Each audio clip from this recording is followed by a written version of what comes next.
हाँ। स्वामी जी, एक प्रश्न मेरा ये था कि मतलब एक ही काम जहाँ से मुझको ऐसी उम्मीद रहती थी कि ये करके जो है मतलब आनंद आ जाएगा या मजा आ जाएगा, वो हम्म। करने पे भी लग वो ठीक, ये करने के बाद पता चलता है कि ये तो खोखली बात थी। और आपने जैसा बताया तो ये समझ में नहीं आती कि वो आज भी बची हुई है और इधर खोखलापन भी दिख रहा है। ये बड़ा अजीब सा संयोग है, लेकिन फिर भी उससे आसक्ति नहीं छूट रही है, खोखलापन दिखने के बावजूद।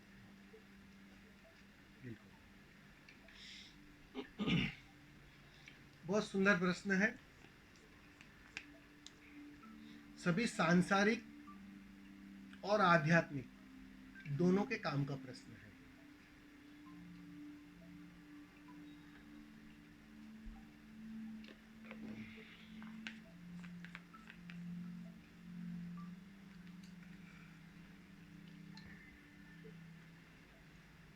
मन का काम क्या है?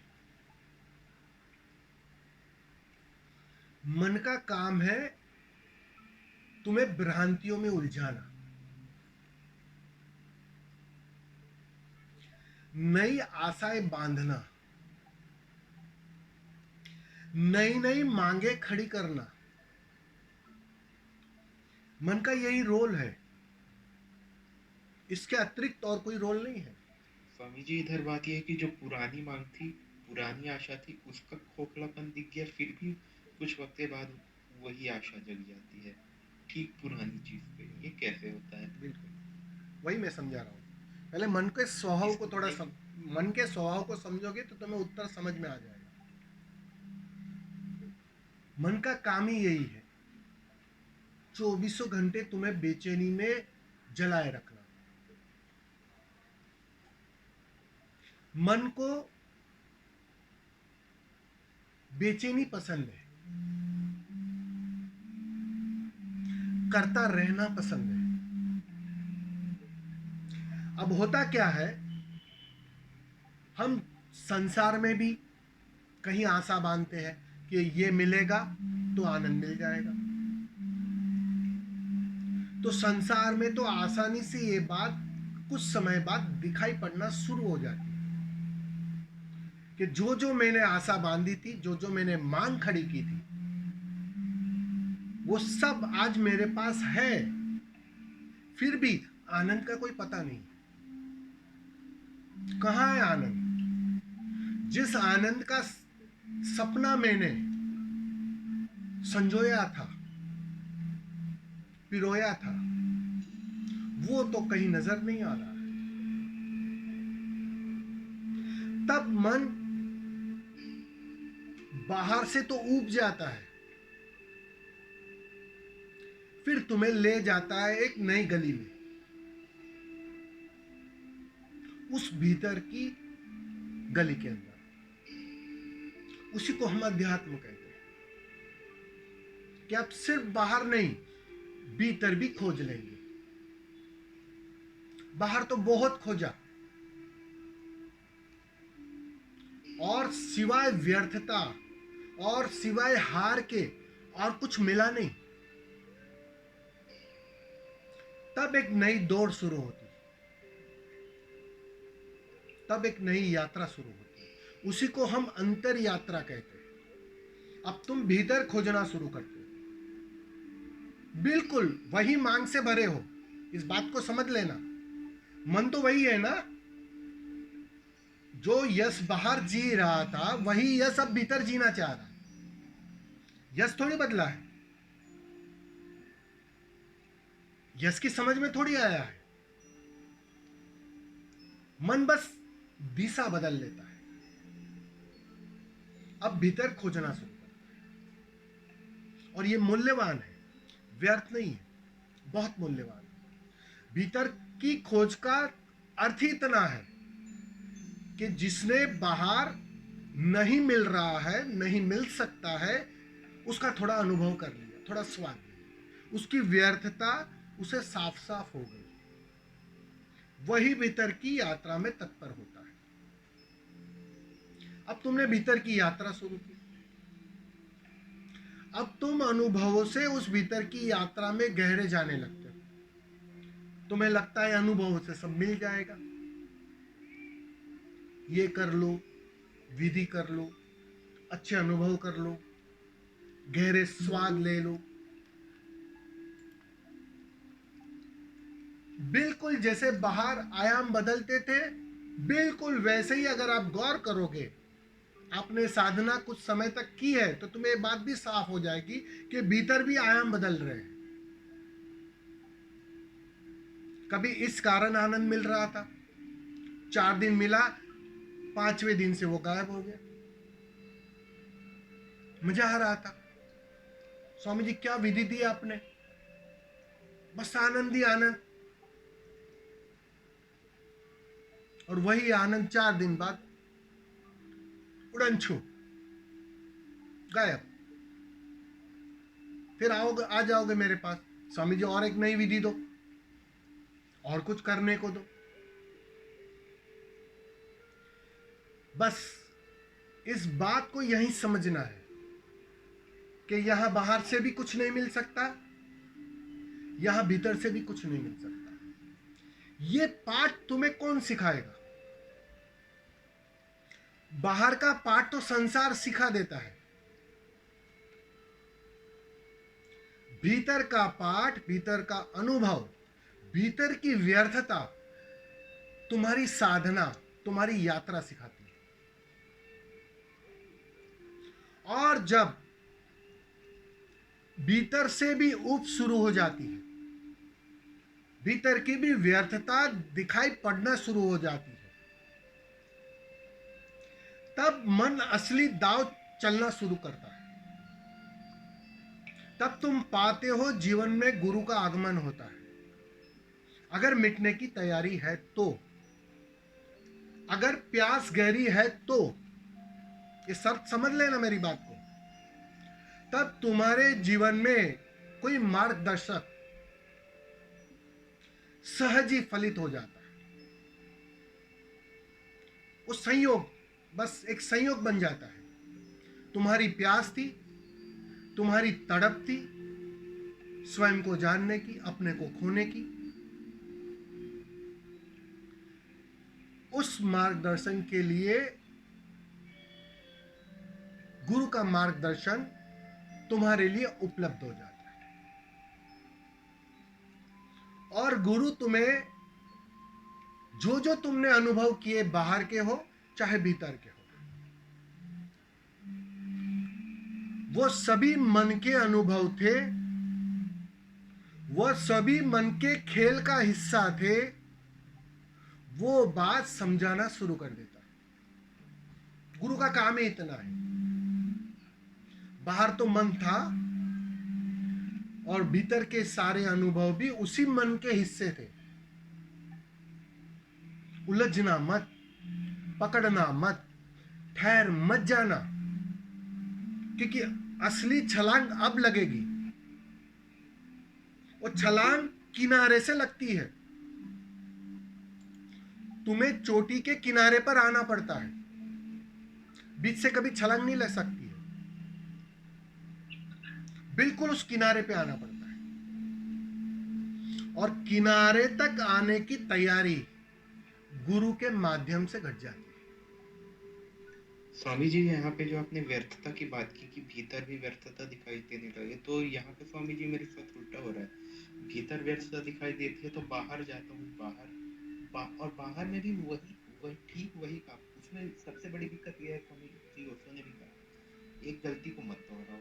ये बात भी समझ में आती है, लेकिन वो ये जाता है कि स्वामी जी गलती भी मेरी नई नई नहीं होती थी, अनुभव से सीखना, वही गलती दोहराना जिसमें अनुभव पहले मिल गया है, तो ये बड़ा अटपटा लगता है स्वामी जी। उसकी वजह यही है कि तुम गलती ठीक से करते नहीं हो। जितना ठीक से मुमकिन हो समझो सकता है बात को। उतना ठीक से नहीं नहीं, यही मैं समझाना चाह रहा हूं। देखो, कोई भी अनुभव जब 100% हो जाता है ना, क्रोध भी अगर ईमानदारी से 100% कर लो ना, तो तुम क्रोध से मुक्त हो जाओगे। काम वासना में भी ठीक से उतर जाओ, पूरा उतर जाओ, तो तुम काम वासना की भी परे चले जाओ। ये उसका सिंपल सा मापदंड है, क्योंकि तुम्हारी मात्रा तुम्हारे करने में तुम्हारी बुद्धिमत्ता आ जाती है। तुम जो भी करते हो वो उथला उथला करते हो।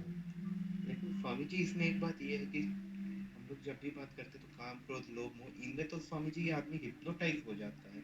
तो हिप्नोटाइज में या तो पूरा 100% या फिर कहा जाए तो बिल्कुल भी मौजूद नहीं, इन दो के सिवा हो नहीं, ही नहीं सकता। हिप्नोटाइज का सवाल नहीं है।